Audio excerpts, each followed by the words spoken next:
रामचरितमानस से जुड़े विवाद में आज बीएसपी अध्यक्ष मायावती की भी एंट्री हुई। मायावती ने एक के बाद एक 3 ट्वीट करके आरोप लगाया कि रामचरितमानस की आड़ में समाजवादी पार्टी राजनीति कर रही है ताकि वोटों का ध्रुवीकरण किया जा सके। उन्होंने ट्वीट किया कि बीजेपी की प्रतिक्रियाओं के बावजूद एसपी नेतृत्व की चुप्पी से साफ है कि इसमें दोनों पार्टियों की मिलीभगत है ताकि आगामी चुनावों को जनता के ज्वलंत मुद्दों के बजाय हिंदू मुस्लिम उन्माद पर पोलराइज किया जा सके।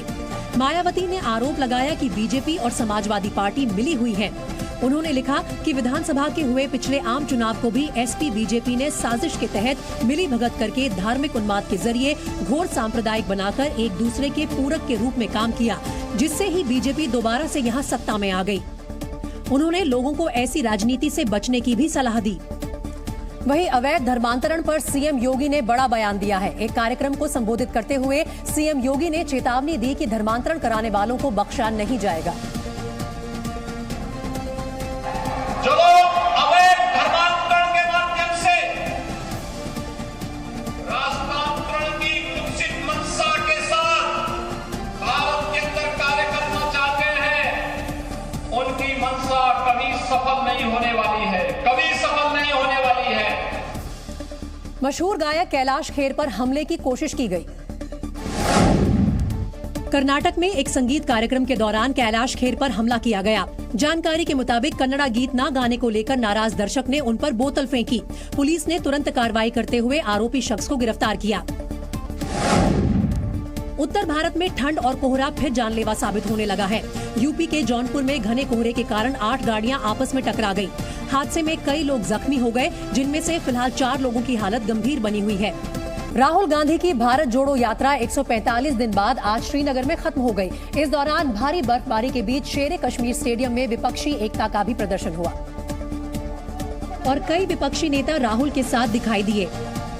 चारों तरफ बर्फबारी, देखिए बर्फ के बीच मंच में राहुल गांधी खड़े हैं, प्रियंका गांधी वाड्रा खड़ी हैं, मल्लिकार्जुन खड़गे हैं, महबूबा मुफ्ती हैं, उमर अब्दुल्ला हैं, तमाम नेता आपको मंच में दिखाई दे रहे हैं।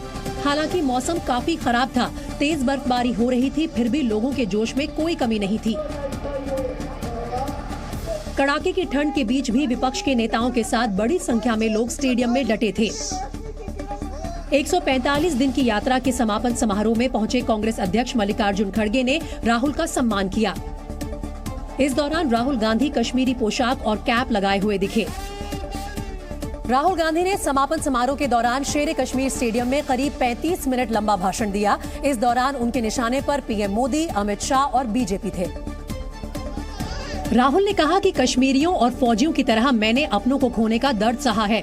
उन्होंने आरोप लगाया कि बीजेपी के नेता डरते हैं। हम 4 दिन पैदल चले हैं, मैं आपको गारंटी देके कह सकता हूँ कि बीजेपी का कोई नेता ऐसे नहीं चल सकता। कश्मीर के लोग इसलिए नहीं क्योंकि जम्मू कश्मीर के लोग उनको चलने नहीं देंगे, इसलिए क्योंकि वो डरते हैं। राहुल ने कहा कि उन्हें कश्मीर में पैदल यात्रा ना करने की सलाह दी गई। डर दिखाया गया, लेकिन यहाँ के लोगों ने उन्हें बेशुमार प्यार दिया। जम्मू कश्मीर के लोगों ने मुझे हैंड ग्रेनेड नहीं दिया, अपने दिल खोल कर प्यार दिया, गले लगे। और राहुल से पहले बर्फबारी के बीच प्रियंका गांधी ने भी भाषण दिया। इस दौरान उन्होंने राहुल गांधी की तारीफ की और कहा कि हर जगह उनका जोरदार स्वागत किया गया, क्योंकि देश के लोगों में संविधान के लिए जज्बा है। प्रियंका ने कहा कि आज पूरा देश कांग्रेस की ओर देख रहा है।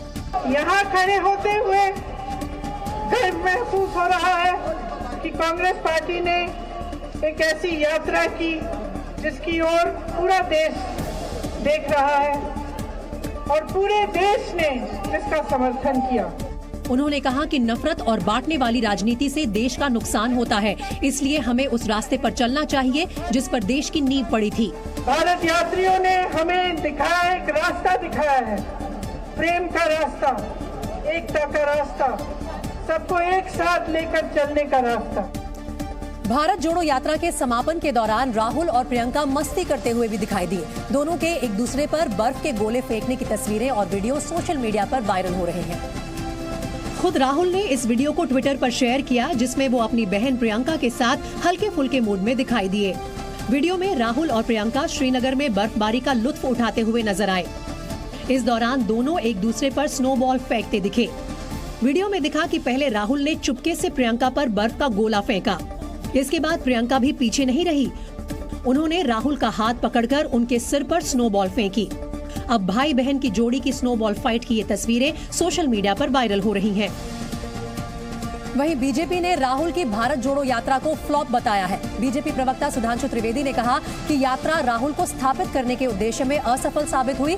उन्होंने राहुल के बीजेपी नेताओं को कश्मीर जाने की चुनौती देने पर भी पलटवार किया। ये वही कश्मीर है जहां स्वतंत्र भारत में एक ऐसा समय आया जब 10 वर्ष तक 26 जनवरी और 15 अगस्त को भी राज्यपाल भी झंडा नहीं फहरा सकते थे। 1988 से 1998 जिस दौर में हमारी पार्टी ने, जब डॉक्टर मुरली मनोहर जोशी जी हमारे राष्ट्रीय अध्यक्ष थे, वो वर्तमान प्रधानमंत्री श्री नरेंद्र मोदी जी युवा नेता के रूप में उस यात्रा के संयोजक थे। इसी श्रीनगर के लाल चौक पे जाके 26 जनवरी 1992 को झंडा फहराया था। दुनिया भर में सबसे ज्यादा इस्तेमाल किए जाने वाले विमानों में से एक बोइंग 747 का निर्माण बंद कर दिया गया है। इस प्लेन को बनाने वाली अमेरिकी कंपनी बोइंग ने जानकारी दी है कि 31 जनवरी को आखिरी बोइंग 747 की डिलीवरी की जाएगी और इसके बाद नया बोइंग 747 नहीं बनाया जाएगा।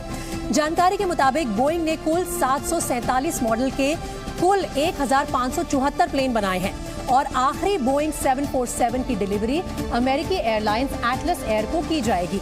अपने बड़े और चौड़े साइज की वजह से बोइंग 747 को जंबो जेट और आसमान की रानी के नाम से भी जाना जाता है। बोइंग के महान इंजीनियर युआन ट्रिपेग और उनकी टीम ने 28 महीनों की मेहनत के बाद 747 को तैयार किया था। बोइंग के पहले 747 मॉडल ने 9 फरवरी 1969 को उड़ान भरी थी और करीब 53 साल तक आसमान में राज करने के बाद कंपनी ने इसका निर्माण बंद कर दिया है। दुनिया के सबसे बड़े प्लेन में शुमार बोइंग 747 का इस्तेमाल अमेरिका के राष्ट्रपति करते हैं और उस विमान को एयरफोर्स 1 के नाम से जाना जाता है। बोइंग 747 एक डबल डेकर प्लेन है और इसमें 300 से 600 लोगों के बैठने की जगह होती है, जिसे जरूरत के मुताबिक घटाया या बढ़ाया भी जा सकता है।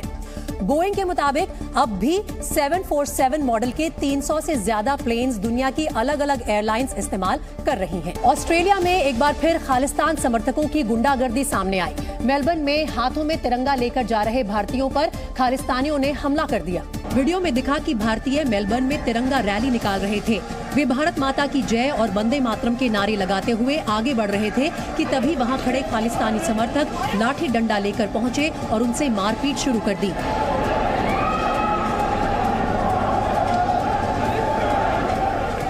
इस दौरान खालिस्तानी समर्थक हाथों में बड़े बड़े डंडे लेकर आए थे और भारतीयों को बुरी तरह पीटा। अचानक हुए इस हमले से वहां भगदड़ मच गई और कई लोग घायल हो गए।